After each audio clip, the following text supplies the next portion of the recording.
Okay, we did water tubing, cliff jumping, played video games, we played music together. I always looked forward to spending time with Jeff. And we went to different schools, which made it a little harder for us to connect over the week, because on a school day, when you live further apart, you don't really get to hang out with your friends because you don't have time to get over to their house and get back, and especially when you have homework to do. And so I would look forward for Monday to turn into Tuesday, to turn into Wednesday, Thursday, to get to a Saturday or to a Friday night or a Sunday to hang out with my buddy Jeff. And as we grew up and went to different universities, moved to different towns, I looked forward to when the new Star Wars movies were announced, because we made a deal that we would watch them together in theaters. And it was wonderful because we got to experience firsthand the disappointment that people talked about for The Phantom Menace when that came up. And if you don't know anything about Star Wars, that is okay. The point is, I was looking forward to being with my buddy Jeff. And in a similar way, but a way better way, I later met Joanna. And when we first started seeing each other, I remember just like waiting for the next date, waiting for the next time we could be together, where we could learn more about each other. I would eagerly wait. Okay, I can't wait till a week from now, when, like, as soon as the date was done, it's like, when's the next one? And I was glad that she felt the same way, surprisingly. And it became this trend of waiting and just waiting for that next moment where we get to talk and spend time together and learn more about each other. And you know what? In our discussions and stuff, I learned pretty quickly that Joanna wasn't a big fan of phone and Zoom calls, which is okay, because I wasn't much either. But I waited too long to learn that she liked them when they were from me. And somebody called me out on that. I was like, oh yeah, no, we just, like, I don't really call her because she's not a huge fan of phone calls. And they're like, David, she wants phone calls from you. And it's like, is that true? It'd be nice. Oh, well, then I got to call her. And we talked. And I enjoy talking on the phone with you, with any one of you. But none of you are going to beat a phone call with Joanna. So I look forward to the times that we would get to spend with each other. And of course, it got to a point where I asked her to marry me because I didn't want to have those waiting times. I just wanted us to be together and share our lives together. And you've probably had people in your life with similar experiences where you've been waiting to be with them. Maybe you're waiting for 2 weeks from now for when your sister comes to visit.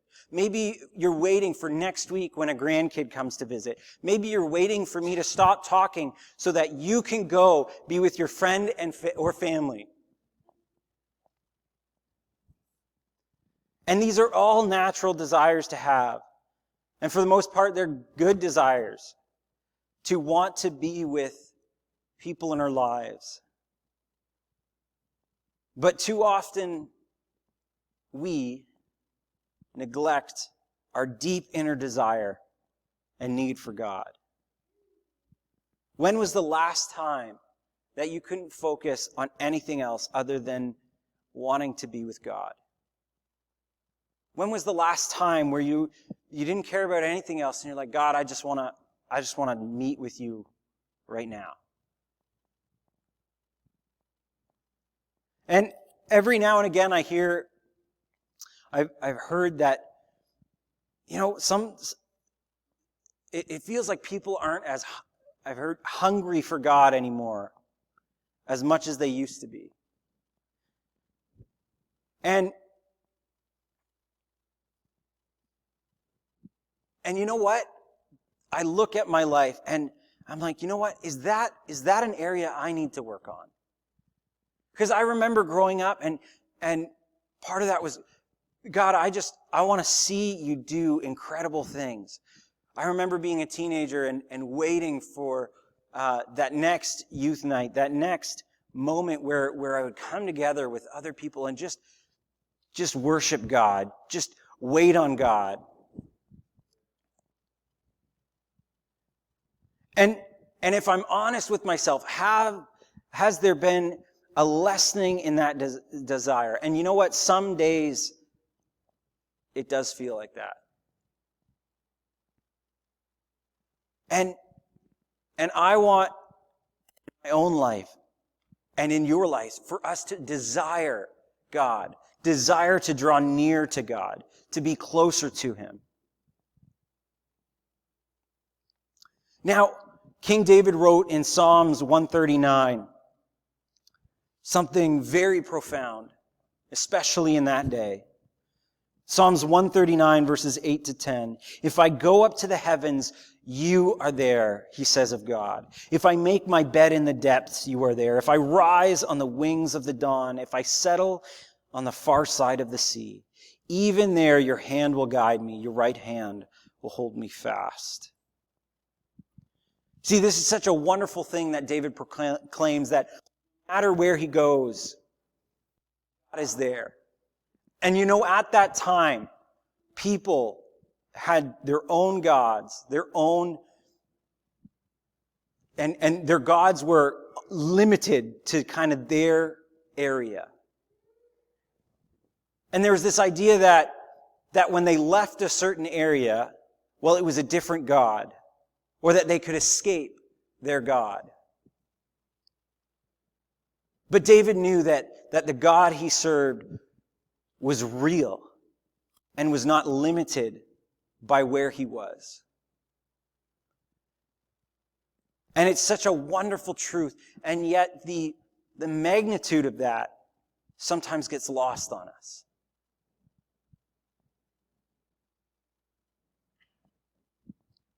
Why do we not long for Him more? Why do we not daily desire for God to change us and show us what His desires are and show up in our world in a wonderful way? Well, last week we talked about our church's mission and vision. Our mission is to be connecting people with and growing them in the real hope of Jesus Christ. Connecting people with and growing them in the real hope of Jesus Christ. And our vision was to be a gospel-sharing church community.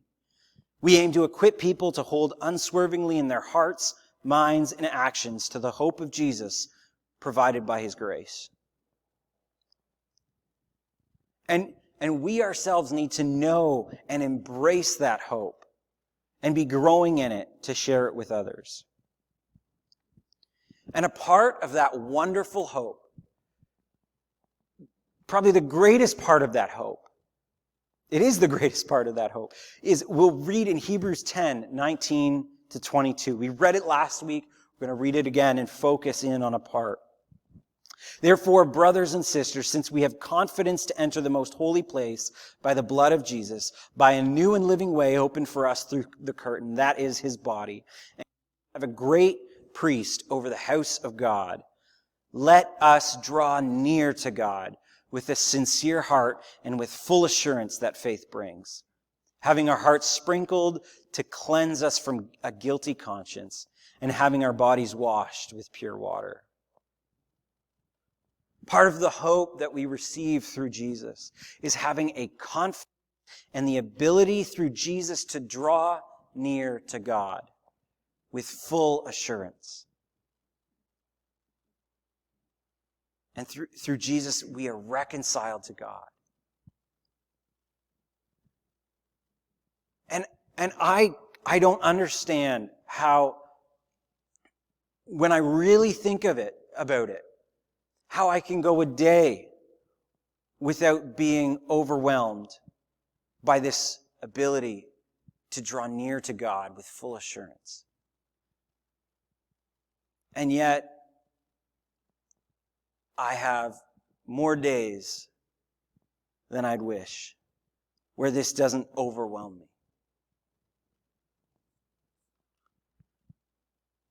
Paul, in his letter to the Romans, wrote, chapter 5, verses 10, "For if, while we were God's enemies, we were reconciled to him through the death of his Son, how much more, having been reconciled, shall we be saved through his life?" Through Jesus, we are able to draw near to God. The reason I married Joanna was because she was the woman I wanted to be with, to have that confidence and ability to draw near to her. And guess what? Because I'm married to Joanna, I get to have conversations with her. I get to know her. I get to have a deeper relationship with her than any of you will. And I will proudly celebrate that.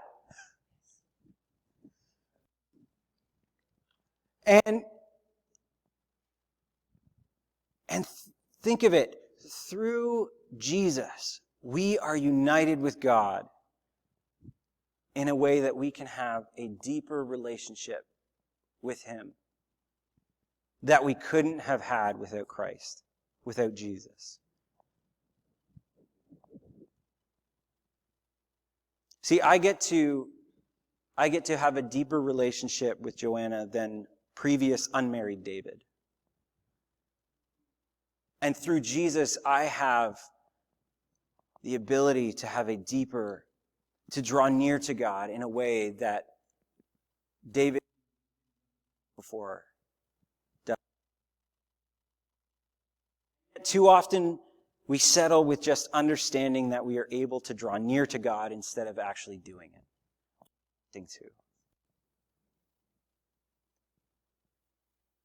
Too often, we settle with just knowing and not letting it get to our heart and to our actions. A man and his wife recently purchased a home together. They were unpacking and tidying up the place, and it started to feel like home. Eventually, they decided to do some renovations. And before I go any further, this is not about Joanna and I.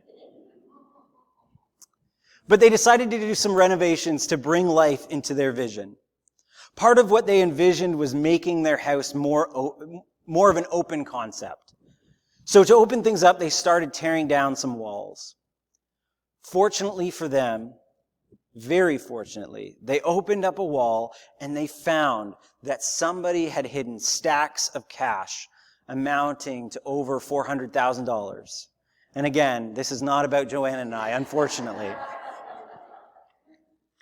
And after getting some legal advice and trying to connect with the previous owner, not only did the money legally belong to them, but the previous owner had passed away and leaving behind no immediate family, so they couldn't even give it to somebody if they wanted to of the previous owner's family. So what could they do?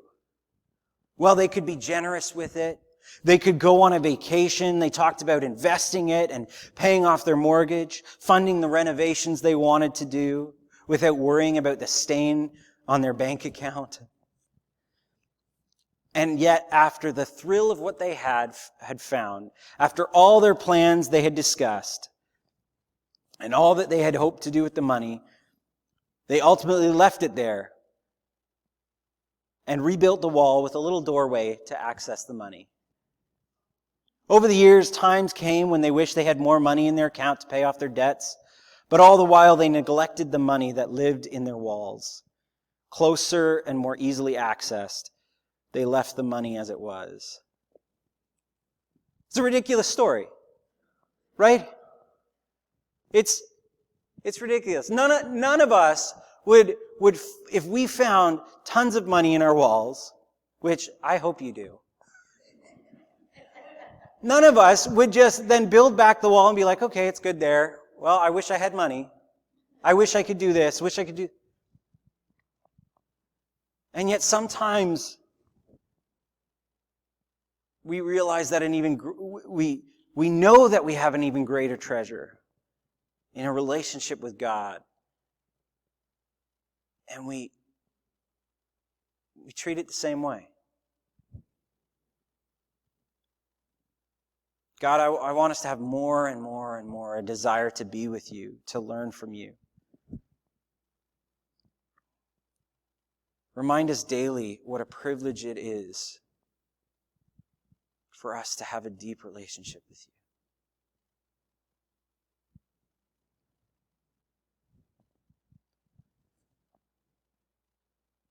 I need that just as much as you.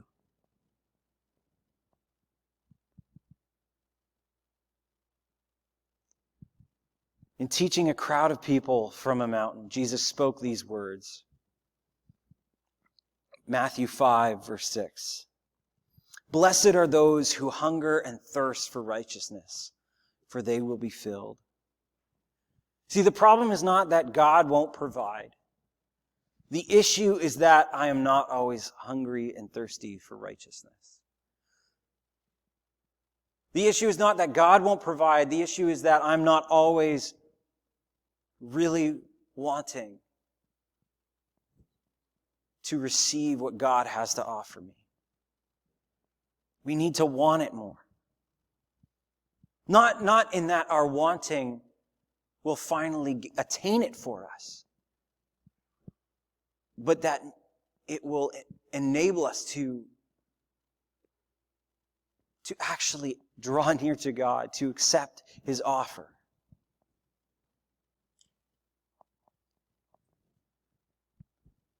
I didn't marry Joanna to just have a wedding day. I married her so that every day would be an opportunity for deeper and deeper relationship. And just like with my relationship with God, sometimes I neglect that. Sometimes we neglect those relationships. And we need to remember that we have this opportunity.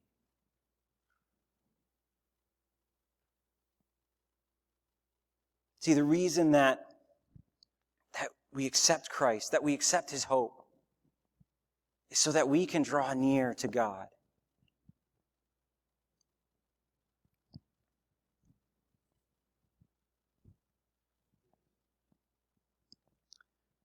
Jesus talked about our desire for needs, meaning, and guidance. He gave a list of why are you worrying about all this stuff? And in Matthew chapter 6, verse 33, he says, but seek first His kingdom and His righteousness, and all these things will be given to you as well. See, when we put God first, we don't have to worry about all the other stuff. When we put God first, He takes care of the other stuff. When we draw near to God, we receive provision, purpose, and direction is exactly as we need it. When we draw close to God, He will provide us what we need and more.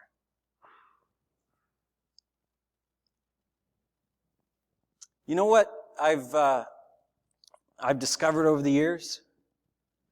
If I continually feed my hunger for food and eat more and more and more, you know what happens? I might feel satisfied for a moment, but I usually end up feeling that blah feeling. You know, when Thanksgiving meal or or you eat too much at a buffet and you're just like, oh my goodness. That's when you start making diet plans and I'm never going to eat this much again. And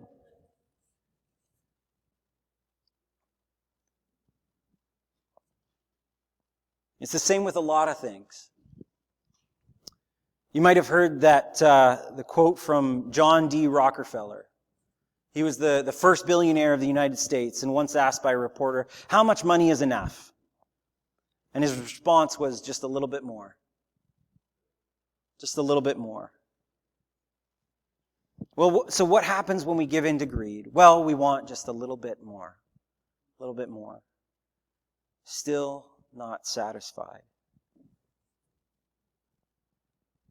And too often we replace our desire and our need for God with a desire and need for something else. And when that happens, that need only increases. And we're never truly satisfied.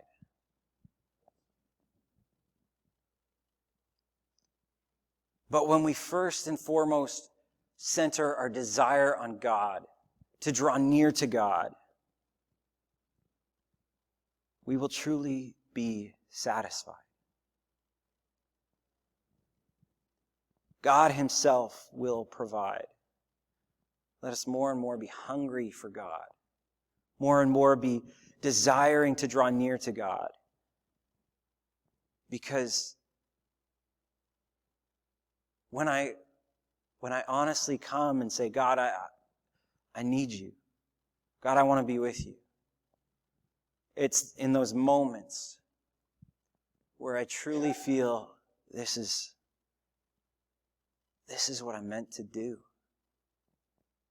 This is where I'm meant to be.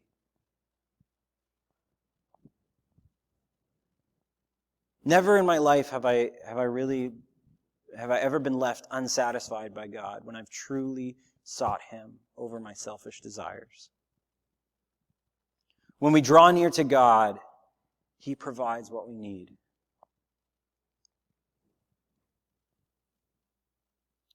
When we draw close to God, he also will reveal our purpose. I've talked a bit about this before, but when we know our Creator, we are better able to know the creation. When you know the one who created you, you will know yourself better. You will know what you are meant to do, who you are meant to be. Who can know you truly better than the one who made you? Desire God, seek God, and he will reveal more about you than any trip you could take, any job you could do, anything. Anyone you could talk to. The more you seek God, the more you will know your purpose.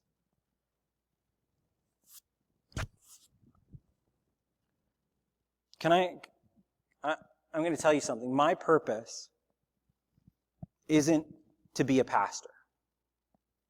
That's not my purpose. And anytime I let that become my purpose, that's when it gets harder. See, my purpose is to worship and serve God first, to desire him first. And then he provides me with exactly what I need to do and know to be a better pastor.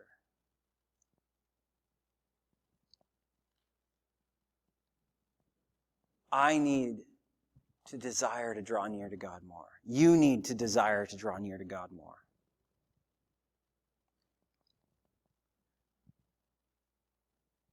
As the author of Hebrew writes, let us draw near to God with a sincere heart and full assurance. Sometimes I'll opt for a TV show or a book or a podcast.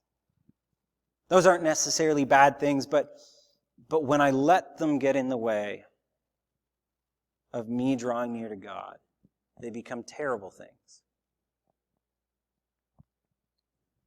And isn't it ironic? Actually, it's not ironic. that when we neglect our real hope in drawing near to God, we end up feeling more hopeless. The hope that we have in Jesus to draw near to God, when we neglect that, we feel more hopeless.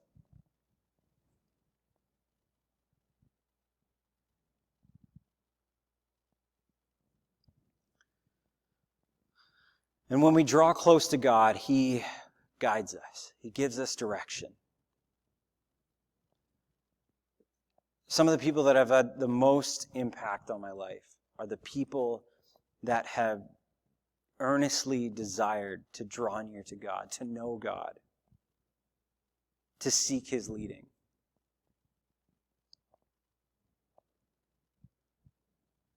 It was actually Joanna who made me take my Bible reading even more seriously.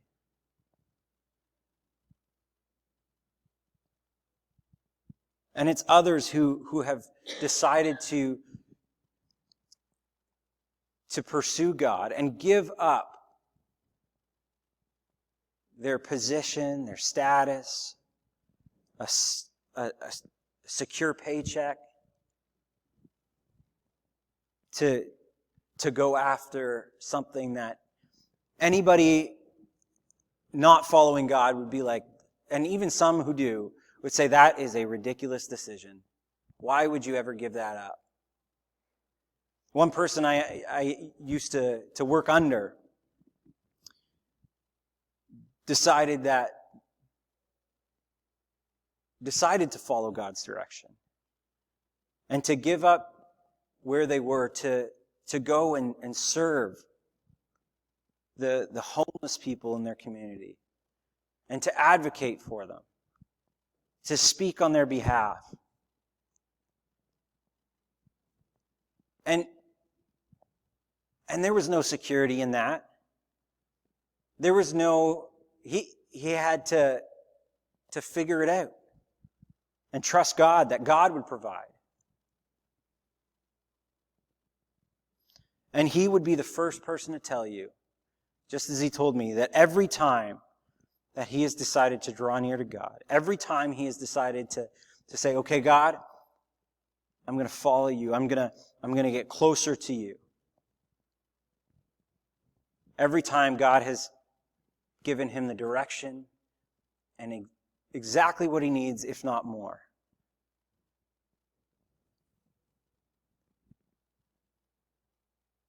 See, he saw God at work more and more when he drew near to him. And I've also been glad to have a few friends who choose to draw near to God, who have impacted my life because at a random moment for them, they just felt that God is saying, okay, I want you to message or to call David. See, I've had a few friends at different points in my life, out of the blue, contact me and say, hey, I just want to encourage you because I was praying and I felt God just want me to reach out to you.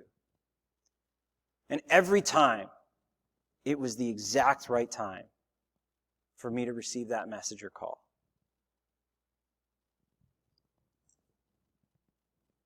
When we draw near to God, he will guide us.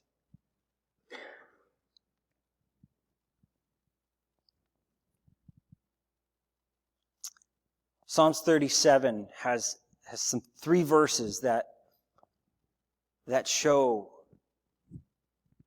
how we need to draw near to God, desire to be with God, and how God will provide us with that provision, that purpose and direction. Psalms 37, verse 3-5. Trust in the Lord and do good. Dwell in the land and enjoy safe pasture. It's provision. Take delight in the Lord, and he will give you the desires of your heart. Your purpose. And commit your way to the Lord. Trust in him, and he will do this. Direction. Trust in the Lord and do good, dwell in the land and enjoy safe pasture. Take delight in the Lord, and he will give you the desires of your heart. Commit your way to the Lord, trust in him, and he will do this. Let's take delight in the fact that we can draw near to God. Does that get you excited? I hope it does. I hope it gets me more excited.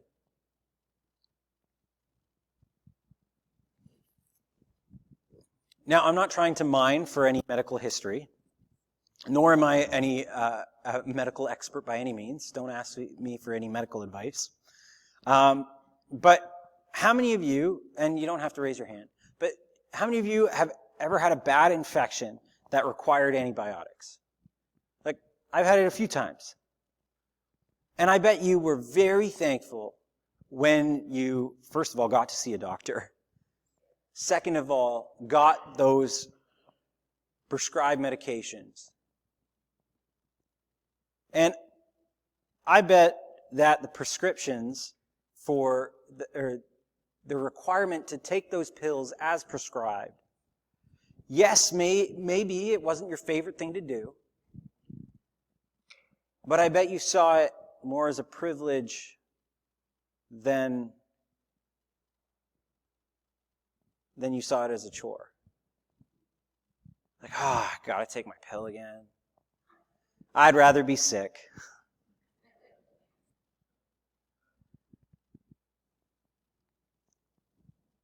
Sometimes we treat God more as a chore than a privilege. I remember growing up and just hearing like, you read your Bible more, you gotta pray more. And was a part of programs that it's like, okay, you got to do this every day for so many minutes, and you mark it down. And these are great practices to instill in your life. But if it is instilled as a chore, we're missing the point. If you were like, I gotta pray today and read my Bible, I just got to do it and get it done with. No, this is a privilege to be rejuvenated, to draw near to God.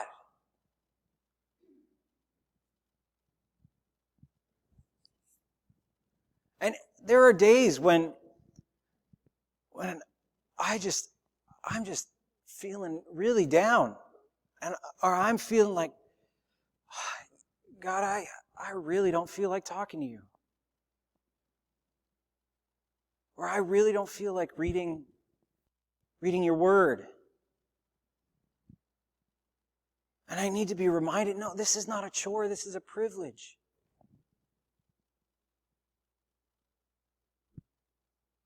Because it's in those moments when I most need it. I found that the times that I don't feel like praying are the times that I most need to pray.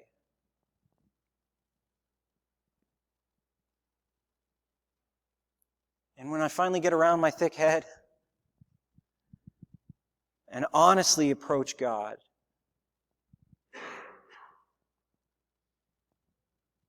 when I finally draw near to God with a sincere heart, with full assurance that faith brings,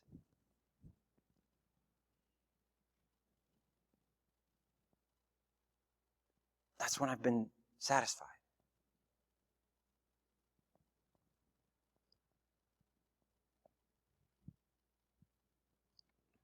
Let's draw near to God.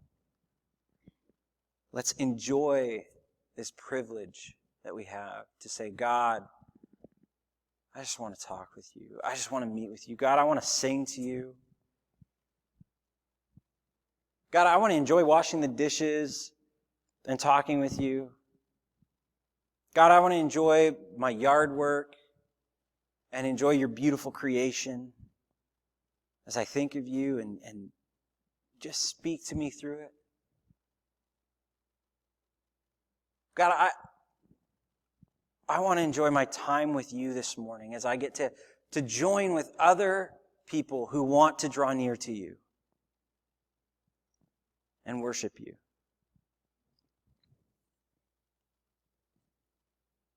If we want to be a connecting people, if we want to connect people and grow them in the real hope of Jesus Christ, we need to be drawing near to God. And this week, I encourage you to focus on Psalms 37, verses 3 to 5. Keep it on a little note where you'll see it each day. Put a reminder. Psalms 37, verse 3 to 5. Trust in the Lord and do good. Dwell in the land and enjoy safe pasture. Take delight in the Lord. Take delight in the Lord, and He will give you the desires of your heart. Commit your way to the Lord and trust in Him, and He will do this. Now don't misunderstand verse 4. Take delight in the Lord, and He will give you the desires of your heart. Don't misunderstand what the psalmist is saying there. It's like, oh, I just got to figure out how to delight in God and I'll get everything I want. No. More and more, I found that when I take delight in God, He changes the desires of my heart to what they should be.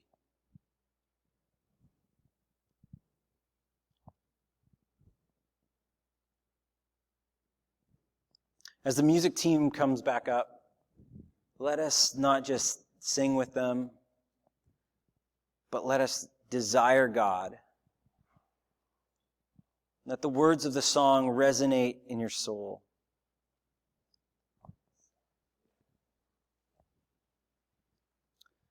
The words of the song, which I'm so glad, Steve, you picked this. Lord, I come, I confess. Bowing here, I find my rest. Without you, I fall apart. You're the one that guides my heart. This can be sung when you feel like everything's just not as it should be. God, I confess. God, I need my rest. But this can also be sung with hearts of joy. God, I come and I find my rest. And without you, I fall apart. But God, you're the one that guides my heart. God, I get to draw near to you. And wherever you were at this morning, whether you're excited for this morning, whether you came in this morning feeling a bit low, having a tough week or a tough day, I don't know what's going on in your life, good, bad, wherever you come, we can draw near to God and receive what we need. So let's sing.